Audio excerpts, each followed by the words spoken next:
అదేవిధంగా కొడంగల్ సోదరులు ముందుకొచ్చి ప్రతిజ్ఞ తీసుకున్నారు. మరి ఇక రేవంత్ రెడ్డికే దిక్కు లేకపోతే మీ కడియం శ్రీహరి ఉంటాడా నేను అడుగుతా ఉన్నా. ఆయన పరిస్థితి ఏంది అసలు? కడియం శ్రీహరి ఇలా పెద్ద పెద్ద మాటలు మాట్లాడతాడు. ఆయన చూస్తే అప్పుడప్పుడు గమ్మత్ అనిపిస్తుంది. అది సామెతను శకునం చెప్పే బలి కుడితిలో పడ్డదని. అరే అసలు తెల్లారలేస్తే నీతులు మాట్లాడతాడు. ఏదో పెద్ద పెద్ద నీతివంతమైన మాటలు. ఆయన ఒక్కడే మేధావి, ప్రపంచంలో లేడీ ఎవరికి తెలియలేదు, ఈయనకేమున్నది అన్నట్టు పోజులు కొడతాడు. మరి గన్ని శకునాలు చెప్పే పెద్ద మనిషి, గన్ని నీతివంతమైన డైలాగులు కొట్టే పెద్ద మనిషి ఏమన్నా ఇచ్చేస్తుంటే రాజీనామా చేసి ఎలక్షన్కి రా, దమ్ముంటే చూసుకుందాం రా. గన్పూర్లో దమ్ముంటే రా. పెద్ద పెద్ద మాటలు ఎందుకు? ఓ పెద్ద భీకరమైన డైలాగులు, బీభత్సమైన పోజులు. గాల్లె గెలుసుడు కాదు కదా. నిజంగానే నీ రేవంత్ రెడ్డికి, నువ్వు చేరిన కాంగ్రెస్ పార్టీకి ఏమన్నా దమ్ముంది, ప్రజల ఆదరణ ఉంది అనుకుంటే రాజీనామా పెట్టు రా. ఒక్క కడియం శ్రీహరే కాదు, 10 మంది వాళ్ళు ఏమనుకుంటారో నాకు తెలియదు కానీ తప్పించుకోజాలరు. సుప్రీంకోర్టులో కొట్లాడుతున్నాం, తప్పకుండా న్యాయం జరుగుతుంది. 10 ఎలక్షన్లు కూడా ఉప ఎన్నికలు వస్తాయి. బరాబర్ గిరిగీసి కొట్లాడాలి.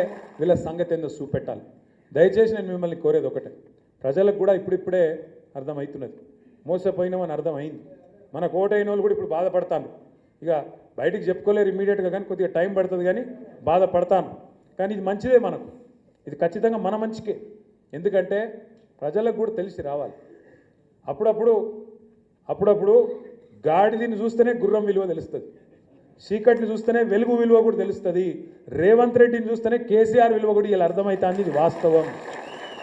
కేసీఆర్ ఉన్నప్పుడు మంచిగా బ్రహ్మాండంగా పడుతుండే, టంగు టింగు అనుకుంటా మంచిగా రైతు బంధు పడుతుండే.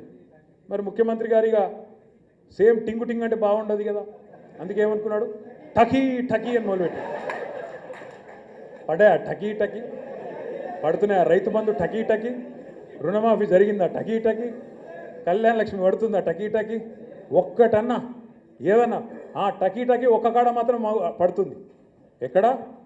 ఢిల్లీలో మాత్రం మోగుతుంది టకీ టకీమని. ఇటుకెళ్ళి సంచులు మోయాలి, ఢిల్లీలో ముఠ చెప్పాలి, పదవిగా పడుకోవాలి. గంతే కదా, ఒక్కటే ఉన్నది టకీ టకీ అని దోసుకోవాలి. ఇక్కడ బిల్డర్ల కాడ, కాంట్రాక్టర్ల కాడ, భూముల సెటిల్మెంట్ల కాడ గదే పని. ఏం చెప్తురా 14-15 నెలలకెళ్ళి అంటే కదా ఒక్కటే పని మాత్రం జోరుగా నడుస్తూ ఉన్నది. ఒక్క మాట దయచేసి ఇక్కడికి వచ్చిన మా తమ్ముళ్ళు ఆలోచించాలి, ముఖ్యంగా చదువుకున్న పిల్లలు. కేసీఆర్ ప్రభుత్వాన్ని ఇదే రేవంత్ రెడ్డి ఒకసారి కాదు, ఒక 100 సార్లు అన్నాడు, 1000 సార్లు అన్నాడు.